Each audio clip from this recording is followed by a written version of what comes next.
Hello বন্ধুরা। তো দেখো আমি একটা জিনিস অর্ডার দিচ্ছিলাম, তো ওটা আমার একটু রং প্রোডাক্ট আর কি আমাকে দিয়ে দিয়েছিল, সেই জন্য আমি ওটাকে এক্সচেঞ্জ করতে দিয়েছিলাম। তো সেটাই এখন আমি নিতে আসছি। গাইস, এই যে একটা পার্সেল চলে আসলো, তো চলো বাড়িতে গিয়ে এখন এটাকে খুলে দেখি। তো শোনা যাচ্ছে আমার কথা? তো চলো এটাকে এখন খুলি, দেখি কিরকম আসছে। একটু জোরে বল। দেখি কিরকম আসছে, এটাকে খুলি।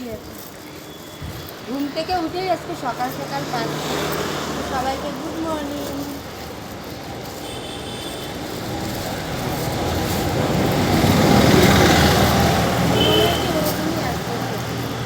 মনটাই খারাপ হয়ে যাবে যদি ভুল ভাড়া।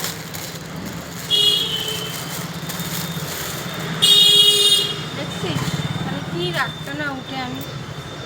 যাই হোক, আমি ভাবছিলাম কি এই সাইডে যে বর্ডারগুলো দেখছিলাম, কী বলে স্ট্রাইপ নাকি, তো ওগুলা তো আসে নাই। যাই হোক, এইভাবেই করবো। আর এটা হলো আমি এস সাইজে অর্ডার করছিলাম। চলো এখন পরে দেখি। তো দেখো আমি পরেও নিচ্ছি, আর যেহেতু ভিডিওটা আমি রাত্রে শ্যুট করছিলাম সেজন্য আর কি একটু ক্যামেরা কোয়ালিটি একটু খারাপই লাগছে। যাই হোক, আমার ক্যামেরা অত ভালো না। তো সাইডে যে বর্ডারগুলো তখন আমি বলছিলাম যে আসেনি, তো সেটা আমি ট্রেলারকে দিয়ে ওই বর্ডারগুলো আমি এক্সট্রা লাগিয়ে নিয়েছি। তো কেমন লাগলো অবশ্যই জানাইও। তো চলো টাটা।